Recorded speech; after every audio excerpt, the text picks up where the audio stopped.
dynamite question ko sa inyo. Very first. Fire away. Dinamita to. Nag-uusap kami dito sa staff namin. Sabi namin, meron ba kayong naisip na iba pang grupo ngayon, ever, na kumakanta o kumanta o sikat ang mga kanta? Mag-isip kayo. Alam mo, ang tagal naming mag-isip. Ang naiisip lang talaga nila, Apo. No, Apo lang naiisip nila. Others, wala na, hindi na nagugunita nila. So, ang tanong ko sa inyo, do you realize, Boboy and Jim, that Apo could be considered as the greatest group, Filipino group of all time dito sa ating country? Do you realize that?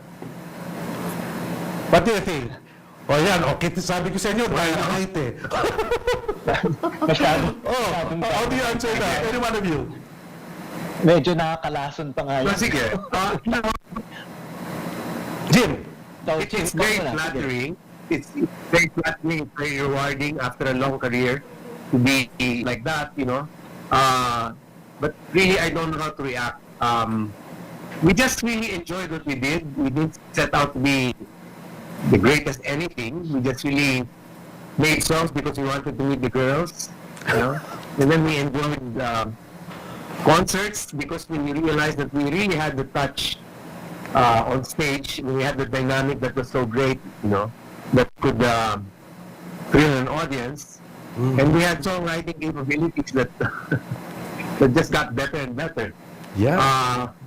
Whether the greatest of all time, wow. Medyo nasisindak ako ro. But thank you. If you want to think that, thank you. I've also heard na, you know, the details of the Philippines. Well, you know, thanks. But I don't think we can claim it. Other people will have to claim that, not us.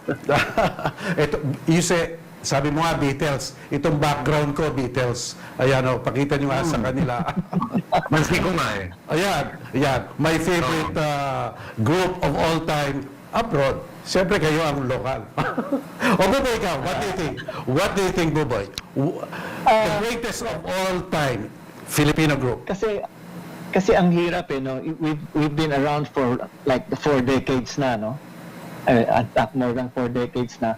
And being part of OPM, of course, always we would like to say now, we're probably one of the best groups in Philippine time for the past maybe 4 decades. And syempre, people, parang hindi naman dapat binoboto yan, di ba? I mean, hindi naman ini-election yan kung sino ang greatest or greatest. And we're just happy that until now, our music still surviving and in a strong way, no? Yes. But as Jim said kanina, in our careers, we're really more proud of our performances, which there's very few records of, no? But our performances on stage for the past 30 years, I think that's really what made us touch the people. Kaya nga medyo hanggang ngayon natatandaan nila kami. They probably remember the songs, but I'm sure they'll remember the actual performances that we did. Kasi our performances compared to our recordings is like miles apart. Iba yung stage performances namin, and I'm so proud about that. That's our legacy. Alam mo, kanina I was viewing yung mga videos ng mga kumakanta, no? Alam niyo yung kumanta ng yung nakagitara, si Dim Joey Ofilenia yun eh.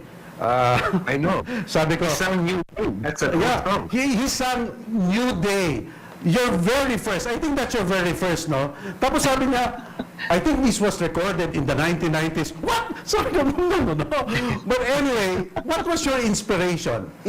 That New Day song, it really caught up, no? Dun sa mga Pinoy. Sino gumawa nito? Apo? Ako. Hindi ano yun? Hindi Power Ranger yan?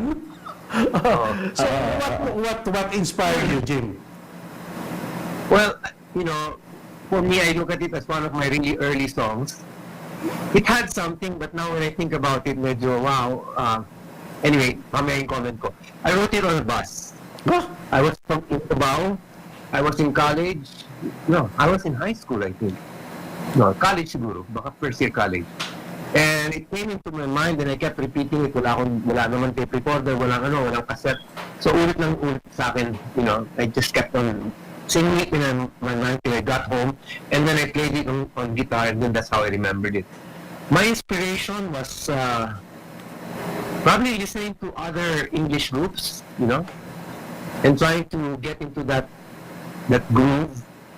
But when I think about it now, meron akong line doon na it's a spring day na medyo nangingilabot ako kasi wala naman spring talaga sa Pilipinas. But at that time, it just sounded good because we were babad tayo sa American music, Yeah. And it sounded good. Aminin mo na, pero aminin mo na Inglesero kasi tayo noon na nagsisimula pa. Inglesero kami. nga. Mga tenista kayo eh. Sabagay, ako rin, pero magaling naman ako mag-Tagalog. Those are the days na pag nagsasalita ka ng Tagalog sa Ateneo, naka-fine ka. Meron pang ganun nun, diba? Yung grade school days. So, your high school, your college, you start singing. When did you both realize, Boboy, that this is it? This is what we will do. This is that. When it This When is it became a this is career the to moment. us? We have decided. Ito na ang aming track. This is the direction we'll take. What was that defining moment? Ano yung critical point na you decided to do music? Alam mo, matagal sa amin eh. Kasi we were still in school. We were already invited to do TV shows. We were guesting in TV shows, and we were doing the concerts around the schools while we were still in school. So we did not know that was our career. In fact, right after college, Jim was supposed to go to Turkey. And I actually went to the province to start farming. Oh, okay. So, And we had a farewell concert. Farewell we concert. had a farewell concert. Teka. Say goodbye to each other. And Ilan ang everybody. farewell concert nyo? Ilan ang farewell concert nyo? But that was serious, when Okay. Kasi alis ako, tapos alis si Boboy. Tapos yung fourth member namin, sasali sa advertising agency ng tatay niya. So talagang watak na. Oo. And Danny was already employed by a TV network for sales. Oh, wow. So paano ulit kayo nakita-kita? How did Apo came about in effect? How did that come about? There was a TV show. I'll tell the story in brief. There was a TV show that invited us to guest. So, since we were already parang splitting away, we recorded some songs together. And we did some shticks together until Jim was going to leave. I was already in the Visayas farming. And then the TV show went on. That's the TV show where we were together with the now Tito, Vic, and Joey. No, we were all together in the same show. Wow. That's how it started. And then that show eventually became number 1. Okay. So hindi na kami nakabitaw sa showbiz. And Jim It was called leave Okay for Turkey. Uh-huh. It was Jim? What did you say? The show is called Okay Lang. And then, hindi ako nakaalis for 30, hindi dumating yung ticket ko na pinamis ng ng kapatid ko. Oh. Tapos, Danny and I were doing the show, and then we called Boboy. We said, let's get Boboy here. I'm sure he's so bored at the farm. Sigurado kami bored siya. So, Boboy flew in and stayed, and that was it. Tuloy-tuloy na. That was Tuloy na. We started Then we had doing concerts we na. went tour after that. But aside from doing music, meron kayong tawag natin na outside job, ika nga, nasa isang kumpanya kayo or just straight music, singing, concert, that was it? I applied for a job That was it. in San Miguel, in fact. At natanggap ako. But I never showed up for work. Because I was so terrified that corporate life, parang hindi ko maisip na, ano bang gagawin ko sa corporate life? Parang hindi ako fit talaga. I was just doing it because my classmates applied, no? Tapos hindi na ako nag-show up actually. Alam mo yung so you decided, okay, this is it. This is a track that we will do. How was the struggle? Okay, I'm sure there were struggles along the way. Like walang nag-iimbita sa atin pwede ba tayo mag-volunteer? Things like that. Did it happen to you? Did you experience those things? We applied, let me tell you, we applied in a record company with the song Mahirap Magmahal ng Shota ng Iba, a live audition. Hidik del Rosario pa. No? And the phone rang during the audition. He was listening on the phone like that and saying, go on, keep singing and everything. Tapos natapos na kami, nasa phone pa rin siya, may binabahan niya, tapos sabi niya, hindi maganda yung song, hindi kayo sisikat dyan. Tapos sinabi niya, meron pa ba kayong ibang song? Sabi ko, meron pa isa, it was called Manila. No? Na it was really not a great song, but we just sang it, and he goes, that's the one that will make you famous. But it did not. What's a song? Anong tune nun? Later on, in another record company, we applied singing, Mahirap ang mahal ng Shota ng Iba, pumasok. Yun ang nag-hit. Yun nag-hit. Wow. Yun talagang parang lahat kinakanta yun eh. Lahat kinakanta talaga yung, yun, what inspired that song? Or was it a song that was, generated by the urgency of having a job? Or was it really by, an inspirational song na, okay, ganda nitong kantang nito. What did that song? Hindi mo naman iniisip yung inspiration eh. Basta bigla lang dumarating sa akin, I think it was a series of chords that I discovered while playing Peter, Paul, and Mary. And then I said, this would be a good, maganda gamitin itong chords na to. So, and then, I thought of, love song na hindi pa nag-discuss before yung, mahirap ang mahal ng Shota ng Iba. It's a serious topic but I wanted it light and airy, na parang hindi naman yung hawi na love song na sobrang sakit and everything. So, in a way, that kind of dictated our sound. We were light, airy, and parang okay lang, hindi seryoso, di ba, ganun. Alam nyo, halos lahat kilala kayo, millions, literally millions of Filipino fans, no? Not only in the Philippines but all over the world. Boboy, how do you manage that fame? Yung fame na yon, yung pagkasikat na yon, do you feel any responsibility? Do you enjoy it? Do you treat this as okay? It's just that we're famous. How do you deal with it?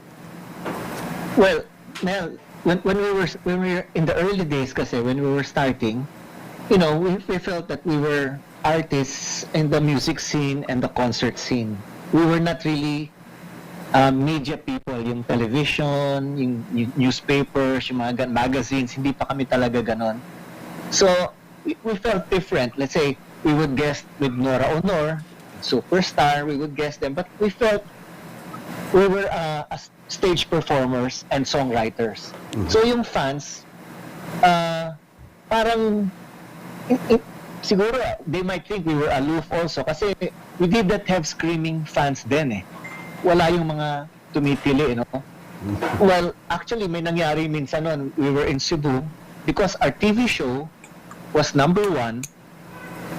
When the first time we went to Cebu, pag-introduce sa amin, the people were screaming. That was the first time we heard screaming. So, kami, medyo nahiya kami sa ganun. So, nahiya kami ganun. But we've always tried to have a fan club na, when we were with Jingle Magazine, we had a fan club. We wrote letters to each other. We would reply to them. We would answer them. It was fun for us that way. So Jim, your authenticity. So with that kind of fame and alam mo, magbibihis pa kayo noon, di ba? Gaganda pa ng bihis nyo noon di ba? How do you maintain that authenticity? How do you Fame was something that fame was the factor that I enjoyed the least, actually. I mean, let me tell you, I enjoy the concert while it's performing like that. But outside of that, I want to go back to my little cocoon and just be myself, go to a bookstore, That's why sa Sydney dito, enjoy ako kasi I ride the train, nakachinelas ako. Nobody really knows me here. I kind of like it, no? But yung fame was parang it's good. It's very good that we had wives who were like, would tell us na, bring us back to reality lagi. Parang, you don't have to be on all the time. Meron sa showbiz na, masyado kang naka-on. Masyado kang perform pati sa mga kapwa mo, di ba? Masyado kang pa-impress, di ba? So, parang ganun, it's good na, it's good there are the three of us. Pag meron nangyayari na gano'n, we call each other out. Pare, relax ka lang, di ba? Wow. Ganun. And then we had girls who give them. Oh. Wow. So it was helpful. It was very helpful that there were three of us. Alam mo, meron tayong mga kaibigan na nung sinabi ko, alam mo, guess ko sila Jim tsaka si Boboy. Sabi nila, kakanta ko. Ito, panoorin nyo to. Panoorin mo to, Boboy at Jim. Okay. Roll. Patak na naman ang ulan sa bubong ng bahay. Totoo yan, umuulan ngayon. Iwas ang gumawa ng di inaasahang bagay. Laklak ng laklak, di magdamagan. May kahirapan at di maiwasan. Mabuti pa kaya matulog ka na lang at baka sumakit ang tiyan. Ito favorite ko. Radyo, TV at mga lumang comics, wala nang ibang mapaglibangan. Kung meron kang tatawagan, 20 sentimos ika'y makakaltasan. 20 sentimos, parang payphone ngayon, ano? Okay, Clark. No, original was 30 cents. Ginawa pang mas mura. Talking about that, yung paggawa ng kanta, Jim at saka Boboy, at yung mga kumakanta, meron na ba kayong mga singers, huwag na natin banggitin ang pangalan, na trying to, make certain arrangements of your song and trying to sing your song. Meron na ba kayong nasabing, pangit naman itong kantang to? Have you ever disliked another arrangement of your song? Ika nga. Yes. Talaga? Although ako, when people ask me, can we sing your song like that? I always say, you know what? Ako, if you're gonna change the lyrics, you just better tell me. But take it to a place where it's never been. I always say that. Make it your own. Diba? Make it your own. Pero sa akin, meron isang song na re-record sa akin, pinilitan yung lyrics. May isa ko. Oh. No? Pero, hindi ko na lang sinabi. Babae di man ng royalties eh. Pinalitan mo rin. So, but sa akin parang, I feel that's kind of like, hindi ka co-writer. Interpreter ka lang. So don't change my lyrics, Oo nga, tama naman. Well, okay. Boboy, Jim, we will magagap muna tayo sandali. Babalik po tayo, mga kapatid. Sandali lang po. With Jim and Boboy. Sandali lang.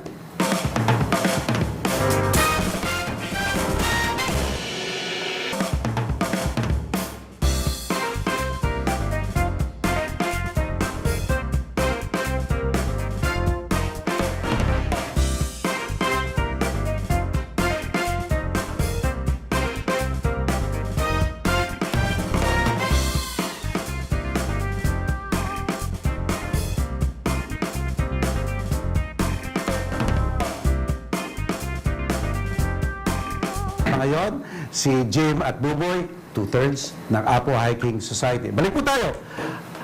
Boboy, ito ang tanong ko sa iyo. Concerts, bawat concert ba naninervyos pa kayo? Oo naman. Talaga? Yeah. When we do concerts kasi there are so many things na we put together, no? We work very hard on our script. We work hard on our lineup. And we have the dynamics of the whole show in our mind. How we're going to start, how we're going to have a strong middle, how we're going to have a strong ending, and how the stories that we want to tell. Kasi I don't know, Mel, no? If you've ever watched our concerts before, there's a whole story to our concert, from beginning to end. It's a continuous story. Every song has a story for us, and it's not just singing. Kaya nga, a lot of people are surprised. Sometimes we would have a 2-hour to 3-hour concert, and we would be doing only 15 songs.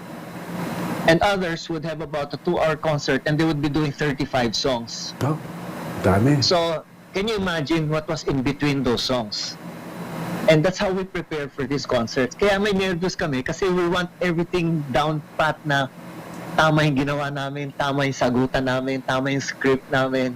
You know, kaya nininervous kami. Alam nyo, no?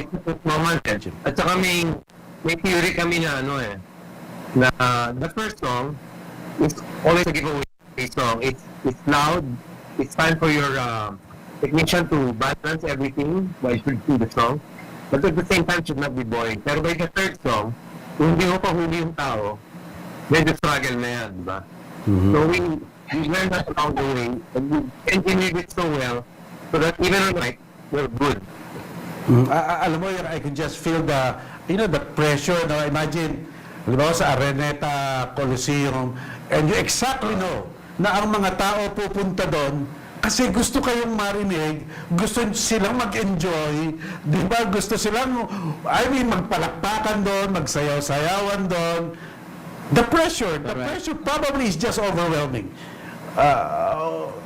Can you tell us about that? Oh, Jim. Ikaw, Jim. Kasi si Jim, sumayaw niyan sa stage. No, the pressure is there, but you know what? The moment you go out, you really feel that you have the power. Your powers are intact. And I'm only saying that, there's no one really spectacular among the three of us. But we're just three Clark Kents. But when we get together, we're super apo, Parang, ang ganda lang ng mix namin talaga. Kaya, that's why, it's like, somebody dribbles, passes it on, and somebody dunks. So, ganun yun. Yeah, people were asking, Mel, people were asking before, bakit hindi kami nag-solo? Oo. Sabi namin, alam mo, pag kaming tatlo magkasama, sobrang lakas namin eh. So, bakit mo isisira pag nag-solo ka eh? Baka anong mangyari sa'yo? Baka malunod ka lang. Tama. Ang dahil na nagsosolo, medyo pumapalpak nga di ba? Doon sa... Ito, isa pang tanong. What's the hardest Apo song to sing? Ang pinaka mahirap in terms of blending, in terms of arrangement, in terms of words. What's the hardest? Wow. Let's not say no. Let's say no. Jim, the early days, yung in-arrange ni Willie yung When I Met You. Di ba? Yung may harmony. Kay Ryan ba yun? Sino yung Ryan yun. Yung, binigyan tayo ng harmony na napaka-complicated. Tapos, okay. So we had to study that. And, once we mastered, ganito yun eh. Once we mastered the harmonies, we're down pat. And the problem is, when we're alone, we cannot sing it kasi we sing our voice. Nakakalimutan mo nga yung melody. You sing the second voice, you sing the third voice. We lock ourselves into the melody of the song, into the song talaga. And I think When I Met You was a very hard song kasi yung harmony nun, development na hirap eh. Oh, wow. Jim? Saka when we don't sing for a long time, your range actually goes lower, no? Mm-hmm. So pagdating ng concert, oh my gosh, hindi mo makakabot yung song mo. So 2 days before Jim, I remember the song.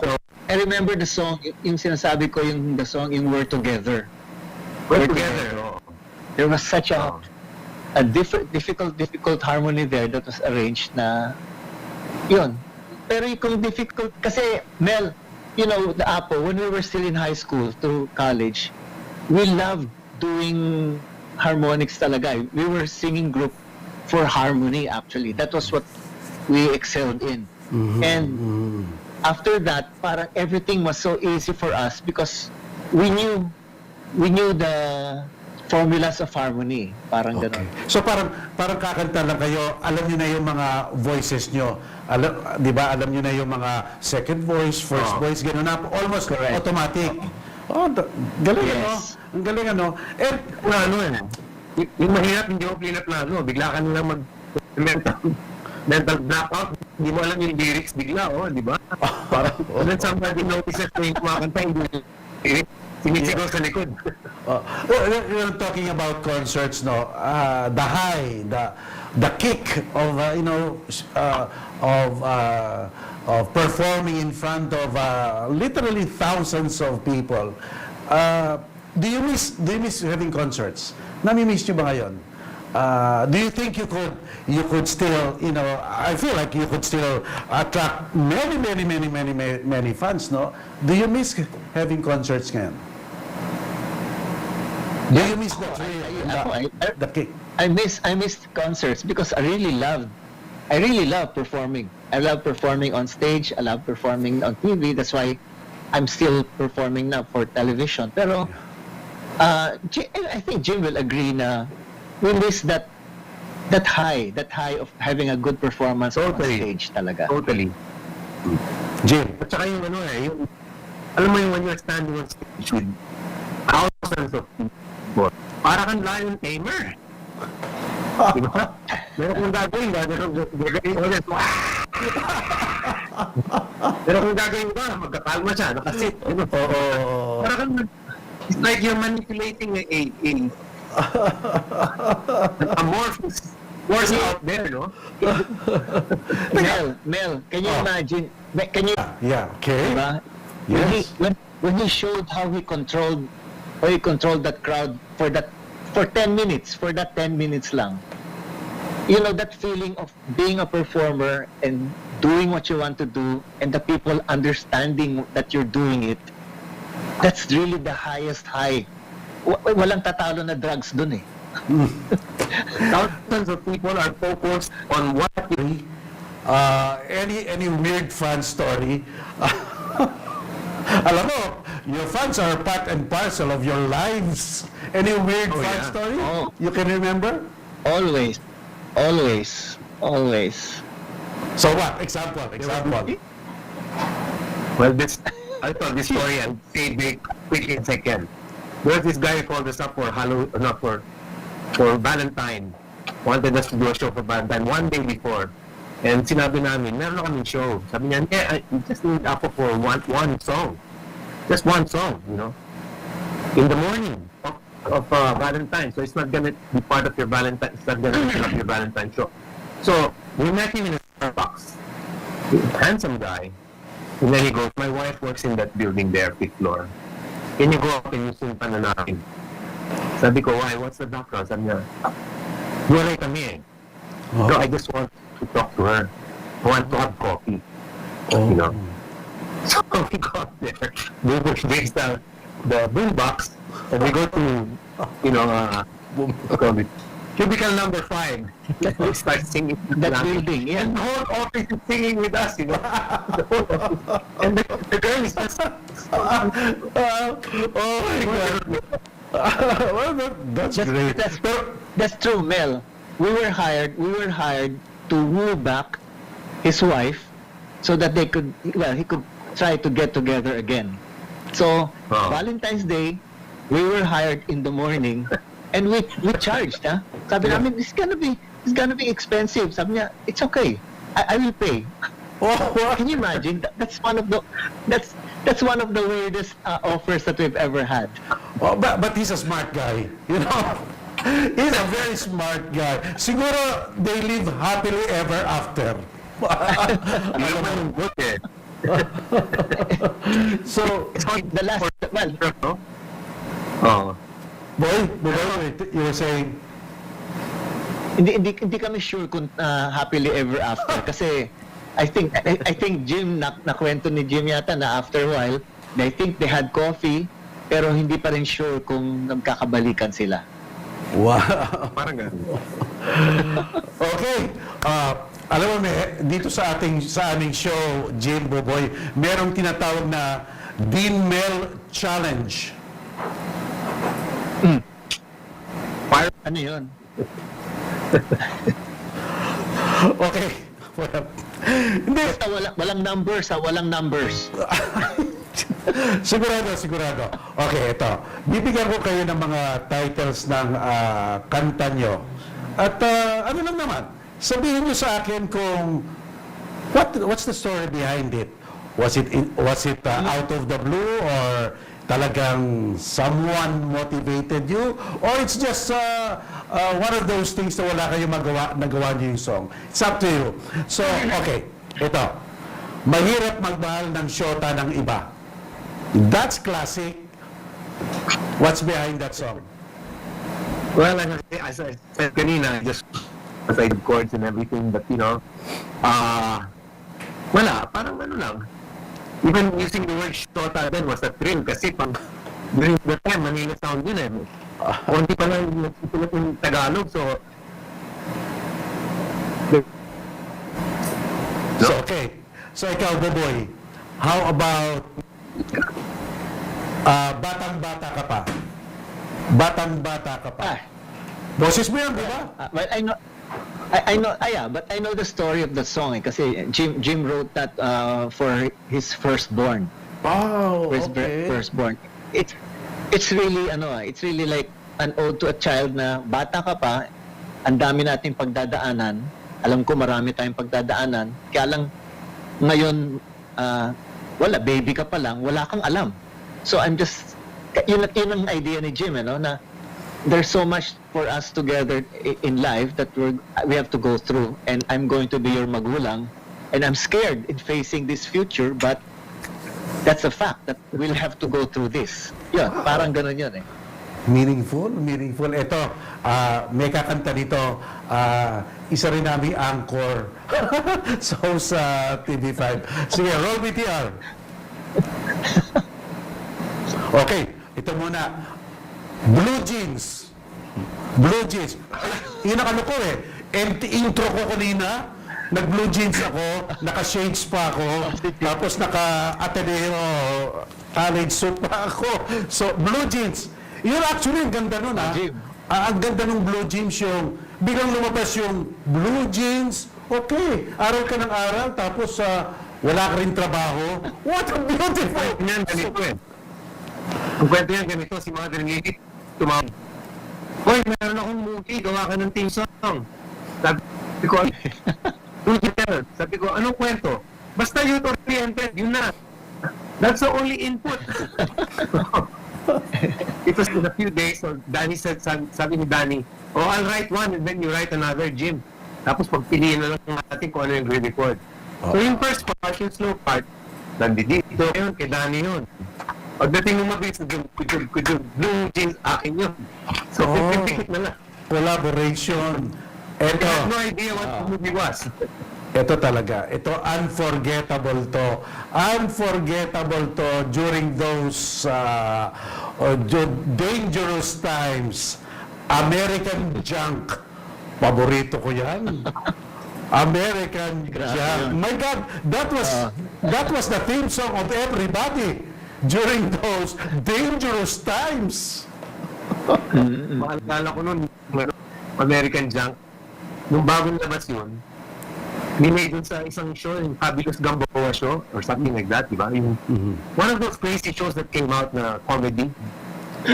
Galyaga sila. Nag-withdraw sponsors. But I wrote that because my kid was addicted to junk food. Oh, okay. Alam mo I yung just separate everything into a social context. Pero Mel, actually, when you were making American Junk na, ang daming backstories talaga niyan eh. It's not really just, the US bases or the Americans per se. Even during our early struggles in our careers, radio was only playing foreign songs. Okay. But radio's playing only like 98% foreign songs.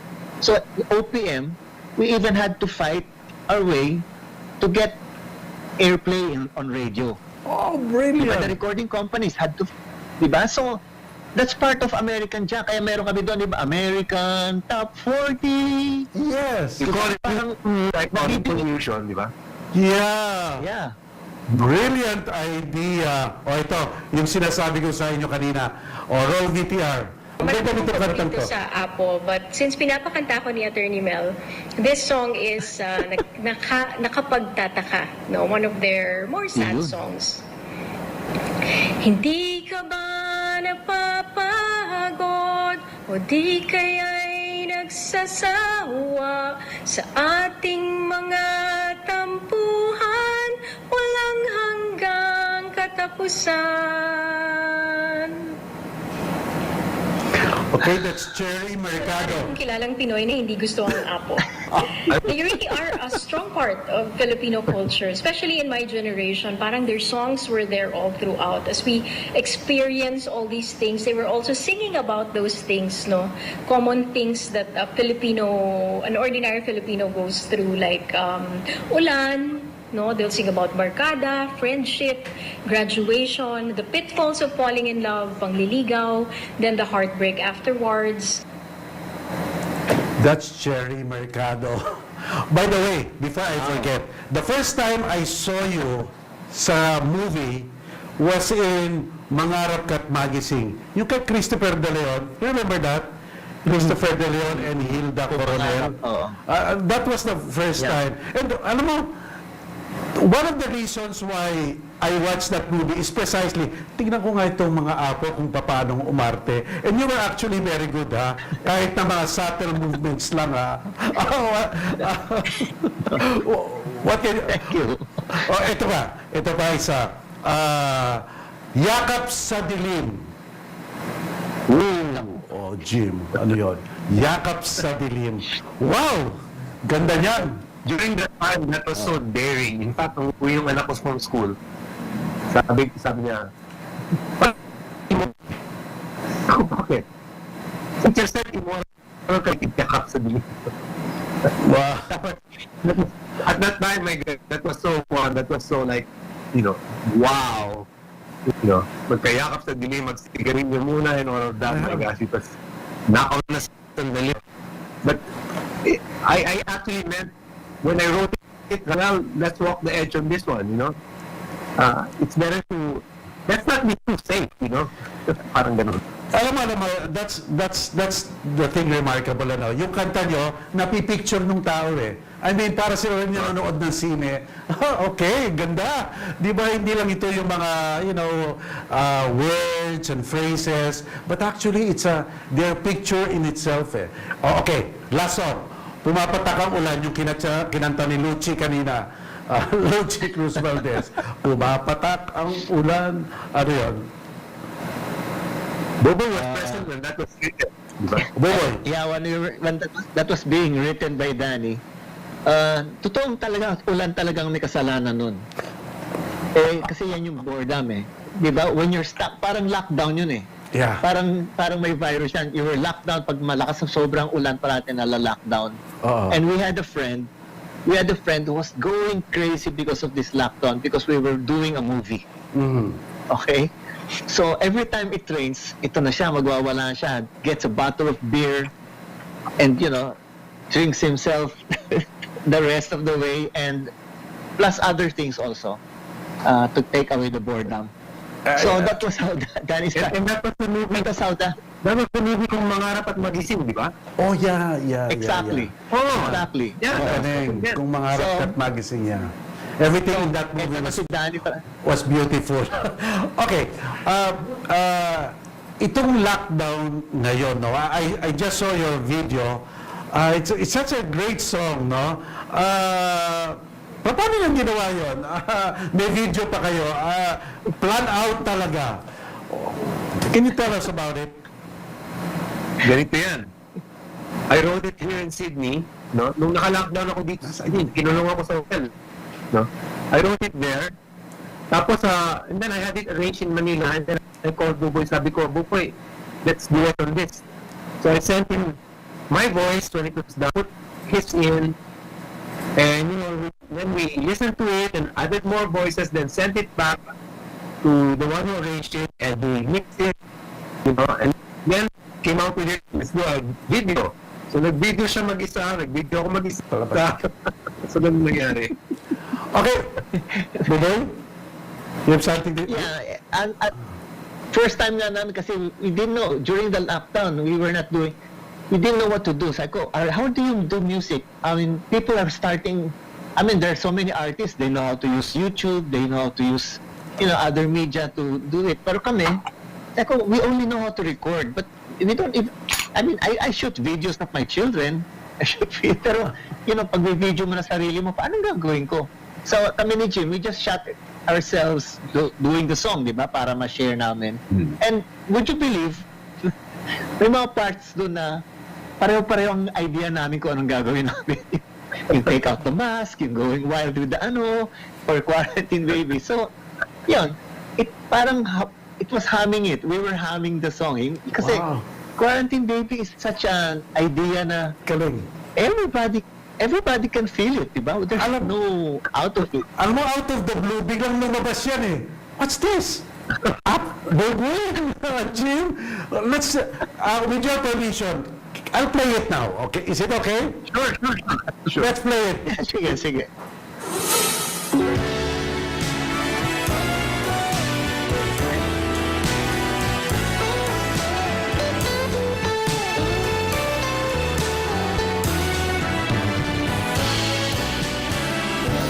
Quarantine baby, my special lady. Hanggang social media na lang ba tayo? Pinagbabawalan na tayo'y magkita. Kailan ba tayo magsasama muli? Quarantine baby, it isn't easy. Araw-gabi, ika'y nasa isip ko. Di akalain ito'y mangyayari na mahihiwalay tayo. Wow! Thank you. Ganda nun. Galing. So, wow, parang yung online na video connection, talagang using the modern technology for this video. Last question ko, Boboy, Jim, it's such a short time, no? Pwede ba natin extend tong show? What can you say about our present generation of singers? Okay, Jim, what? How would you describe them? And Well, ako I've always thought na wala tayong problema sa career. In other words, boses, ganda ng boses and everything, wala tayong problema doon. We are the greatest performers in the world. Or sa singers. Ang problema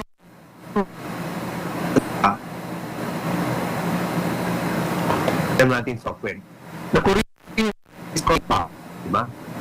Yung ATM, hindi na ma-develop in such a way for one impact. Wala pa tayo doon. But the Koreans were able to do like that together. So ako, in all of these new sounds that are coming out, magkaroon ng talagang magkaroon ng mas Filipino flavor but internationally accepted. Yun ang hinahanap ko sa And personally, I think we can only do that if you're singing from experience, no? At saka yung siguro kailangan kind of the way the Koreans are singing in Korean. Why not, di ba? Oo. Boboy? Yun. Well, are you talking about the international market? Well, kasi if we're talking the international market, if Jim is saying that in Asia, there are so many great performers, and Filipinos are one of the best already. Maski nang kailan mo sabihin niya, pagkanta, pagsayaw, lahat ng performers. For the international market, like the Koreans, the K-pop did it because they embraced, let's say, the Western market.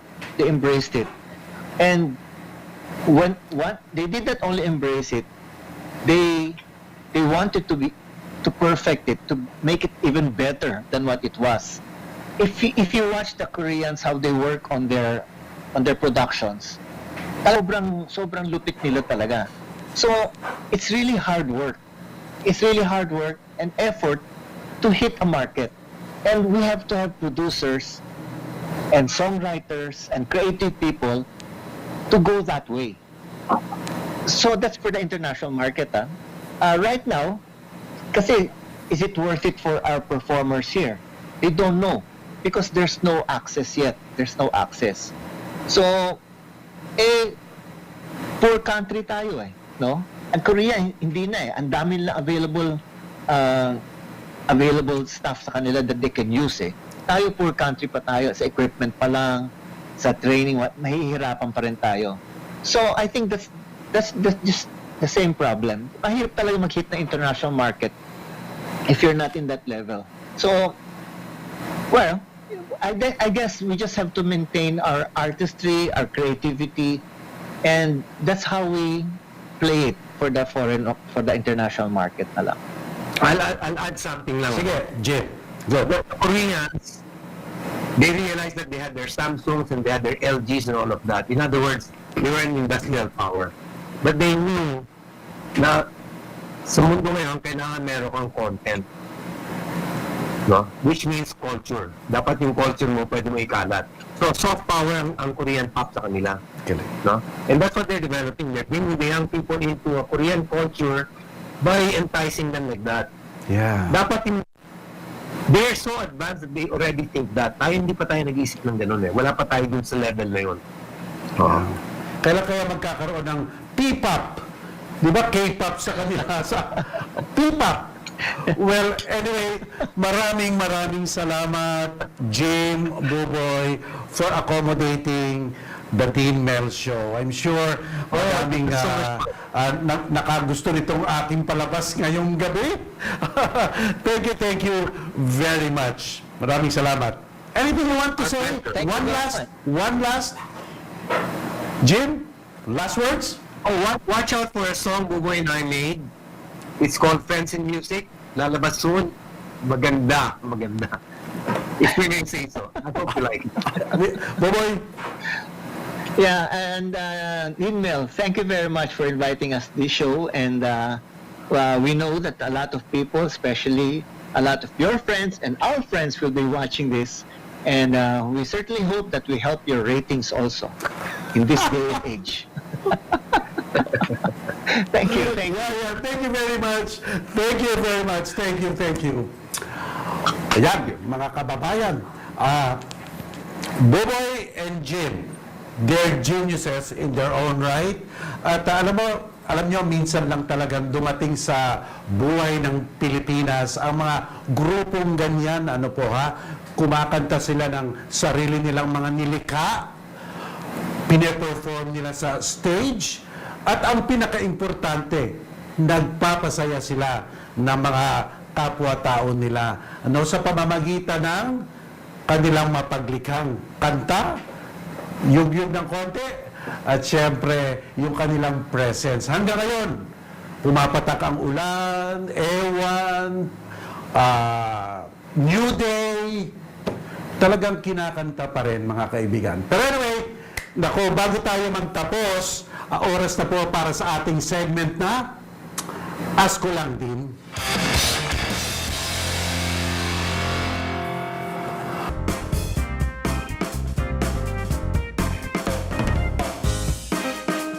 Total, nasa mga media at video tayo.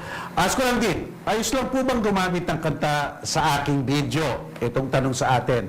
Tapos ipopost ko video ng iba sa social media. Hindi ko naman po iyon na pagkakaitan at gusto lang ipagyabang sa ibang tao. Alam niyo po ang sagot ko diyan, maselang po 'yan, no? Kasi siyempre, kung pagkakakitaan niyo 'yan, kailangan pong humingi kayo ng pahintulot sa mga taong naglikha noon. Kasi po, alam niyo, gumawa ng kanta, isang paglilikha. Oras po na sinulat niya sa papel yun. Nilagyan niya ng melody yun.